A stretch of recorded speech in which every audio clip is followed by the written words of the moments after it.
Are you ready? Happy birthday to you.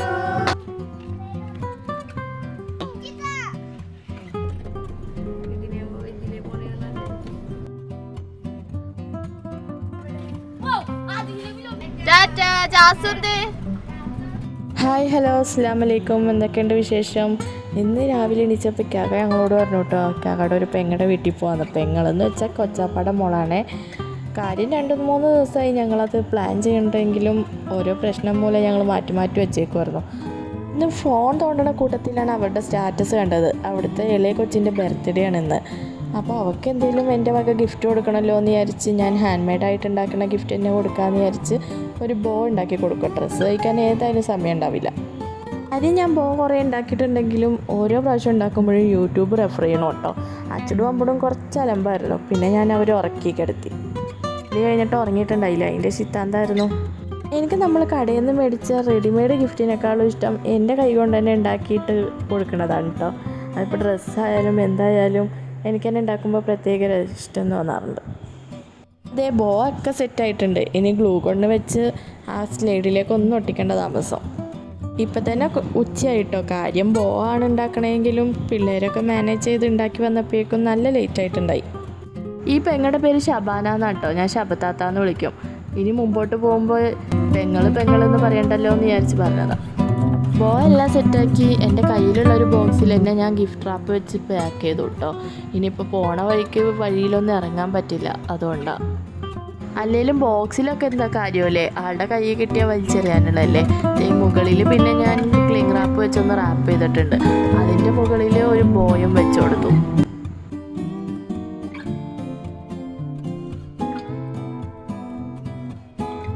ഇതെല്ലാം കഴിഞ്ഞ് വന്നപ്പോഴേക്കും പിന്നെ ഒരു ജഗബോഗിയായിരുന്നു കേട്ടോ. അതിൻ്റെ ഇടയ്ക്ക് ഗില്ലാ പീസ് എണീച്ചു. അവർക്ക് ചോറൊക്കെ കൊടുത്തു റെഡിയാക്കി കാക്കാനെ ഏൽപ്പിച്ചിട്ട് ഞങ്ങളും റെഡിയായി.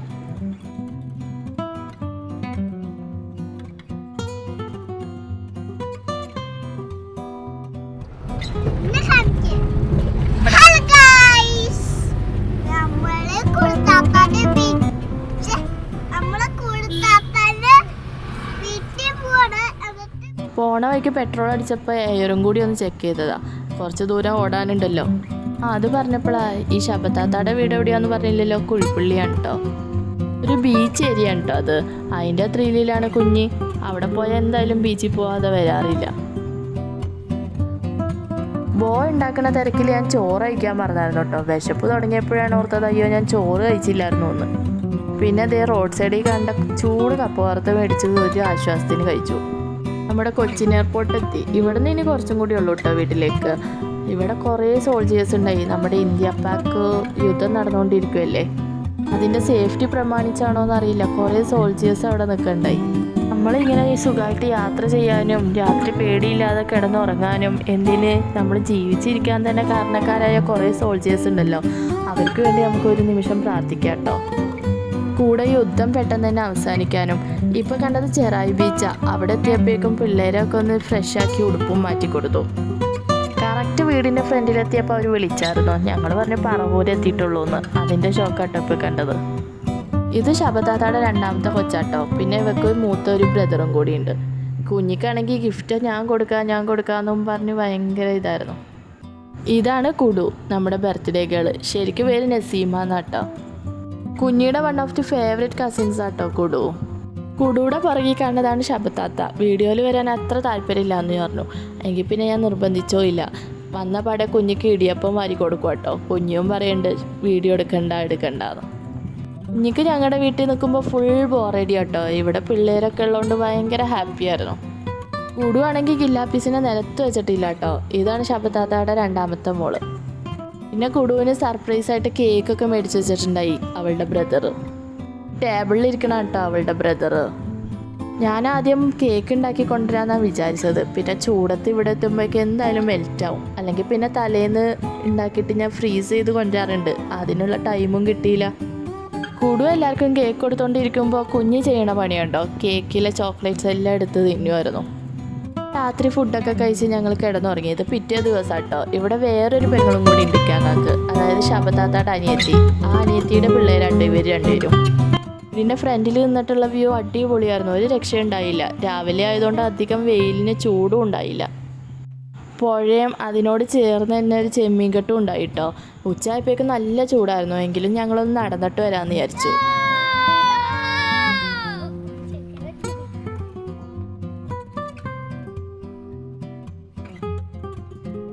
ഫോട്ടോ ഒക്കെ എടുക്കാൻ പറ്റിയ അടിപൊളി സ്പോട്ടൊക്കെ ഉണ്ടായിട്ടോ. പിന്നെ വെയിൽ കാരണം ഞങ്ങൾക്ക് ഒന്നിനൊരു മൂടുണ്ടായില്ല. പിന്നെ അതേ തടാകം ഒന്നുകൂടെ ആസ്വദിക്കാൻ ഒരു വലയൂഞ്ഞാലൊക്കെ കെട്ടിയിട്ടുണ്ടായിട്ടോ, അവിടെ ആടിക്കൊണ്ട് ആസ്വദിക്കാൻ. ഇവരുടെ കാര്യം പറഞ്ഞാൽ വെള്ളി നക്ഷത്രം സിനിമയിൽ ജഗതിച്ചേട്ടനും ജഗദീശേട്ടനും പോലെയാണ് ഇവർ.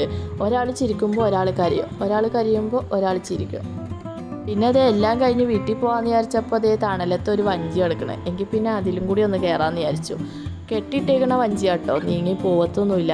കുഞ്ഞിക്ക് ഭയങ്കര ആവേശമായിരുന്നു കയറാൻ. കയറി കഴിഞ്ഞപ്പോൾ ഭയങ്കര പേടി. വഞ്ചി ആടുന്നതിനനുസരിച്ച് അവൾ കരച്ചില്ലായിരുന്നു. പിന്നെ ഞങ്ങൾ വേഗം കയറി. ഞാൻ പറഞ്ഞില്ലേ ഇവിടെ വന്ന ബീച്ചിൽ പോകാതെ ഒരു മടക്കമില്ലാന്ന്. അങ്ങനെ ലഞ്ചൊക്കെ കഴിഞ്ഞ് വൈകിട്ടായപ്പോൾ ഞങ്ങൾ കടൽ കാണാൻ ഇറങ്ങിയതാട്ടോ. ഇല്ലാപ്പീസിൻ്റെ ഫസ്റ്റ് കടൽ യാത്രയാണ്. കുഞ്ഞിക്ക് ചെറുതായിട്ട് പനിച്ചപ്പോൾ ഞങ്ങൾ പറഞ്ഞതാ പോണില്ല, കടലിൽ പോണില്ല എന്നൊക്കെ. പിന്നെ അവർ സമ്മതിക്കുണ്ടായില്ല. എങ്കിൽ പിന്നെ പോയിട്ട് വരാമെന്ന് വിചാരിച്ചു.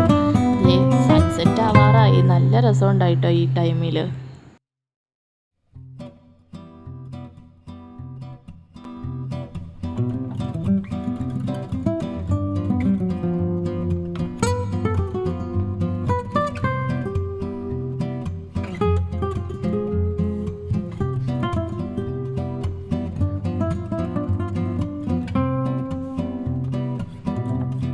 അങ്ങനെ ദാ ഗില്ലാപ്പീസ് ഫസ്റ്റായിട്ട് കടൽ കാണാൻ പോവാ.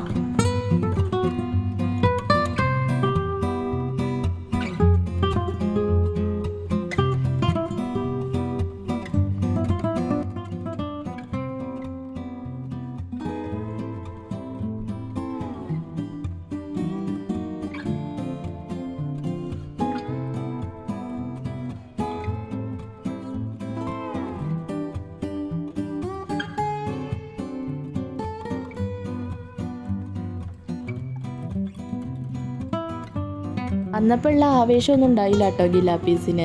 കടലിൽ ഇറക്കിയപ്പോഴേക്കും നന്നായിട്ട് പേടിച്ചു പോയി. ഭയങ്കര കരച്ചിലായിരുന്നു. പിന്നെ പേടിപ്പിക്കാൻ നിന്നില്ല, അവരെ കരയിൽ തന്നെ ഇരുത്തി. പിന്നെ കുറച്ച് ഫോട്ടോസൊക്കെ എടുത്ത് വേഗം വീട്ടിലേക്ക് പോയി.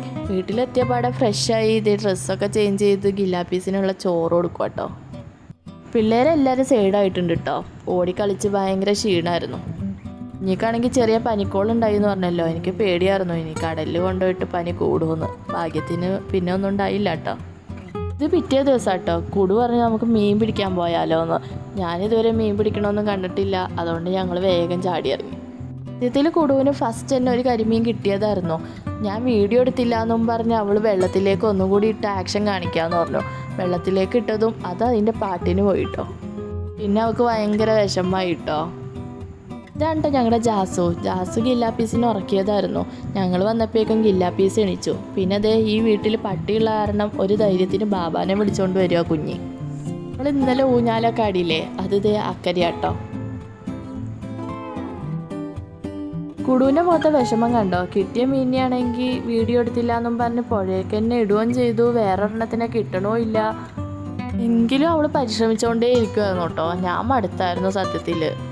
ഭയങ്കര വെയിലായിരുന്നു. ഞാൻ വീട്ടിൽ പോയി. ഇതൊക്കെ എടുത്ത വീഡിയോ കേട്ടോ. ഇങ്ങനെ അതേ ഫൈനലി കുടുവിനൊരു മീനെ കിട്ടി. അവളുടെ മുഖത്തെ സന്തോഷം കണ്ടോ. ഞാൻ ഇടയ്ക്കിടയ്ക്ക് ചൂണ്ടയിടാറുള്ള കേട്ടോ. എനിക്ക് വീഡിയോ ഒക്കെ അയച്ചു തരാറുണ്ട്. കരിമീനും ചെമ്മീനും കക്കിറച്ചിയും എല്ലാം കിട്ടാറുണ്ട് അവർക്ക്. ഇനിയും നിന്നാൽ മടി പിടിച്ചു പോകില്ലോ എന്ന് വിചാരിച്ചു ഞാൻ റെഡിയാവാൻ തുടങ്ങി കേട്ടോ. ആദ്യം ഗില്ലാപ്പീസിനെ റെഡിയാക്കാമെന്ന് വിചാരിച്ചു. പക്ഷെ അവളെ റെഡിയാക്കാൻ എത്ര പേരാ നോക്കി. ഇക്കാക്ക റെഡി ആകുമ്പോഴേക്കും ഞങ്ങൾ 2 ഫോട്ടോസ് എടുത്തരാന്നും പറഞ്ഞ ആ വലയോ ഞാനിൻ്റെ അവിടെ പോയതാ. അടിപൊളി ഫോട്ടോസൊക്കെ കിട്ടി. പിന്നെ അതേ ടാറ്റ ബൈ ബൈ പറഞ്ഞ് കുഞ്ഞിക്ക് ഭയങ്കര സങ്കടമായി. ഇനി വീട്ടിൽ വന്ന ഒറ്റക്ക് കളിക്കണ്ടേന്ന് വിചാരിച്ചാൽ ഇത്രയും ദിവസം ഒച്ചപ്പാടും ബേളമൊക്കെ ആയിട്ട് നല്ല രസമായിരുന്നു കേട്ടോ. അല്ലെങ്കിലും എവിടെയെങ്കിലും പോകുമ്പോൾ ഭയങ്കര ഉഷാറായിരിക്കും അല്ലേ. പക്ഷെ തിരിച്ചു വരുമ്പോഴോ കുറച്ചധികം ടയേർഡായിരിക്കും. നിങ്ങൾക്കുണ്ടോ അങ്ങനെ? ഇനി വീട്ടിലെത്തിയിട്ട് വീഡിയോ എടുക്കാമെന്ന് വിചാരിച്ചാട്ടോ. പക്ഷെ മറന്നുപോയി. അപ്പോൾ ഇത്രയൊക്കെ ഉള്ളൂ ഇന്നത്തെ വീഡിയോ. ഇഷ്ടപ്പെട്ടെങ്കിൽ ലൈക്ക് ചെയ്യണം കേട്ടോ. സബ്സ്ക്രൈബ് ചെയ്യാൻ മറക്കില്ലല്ലോ.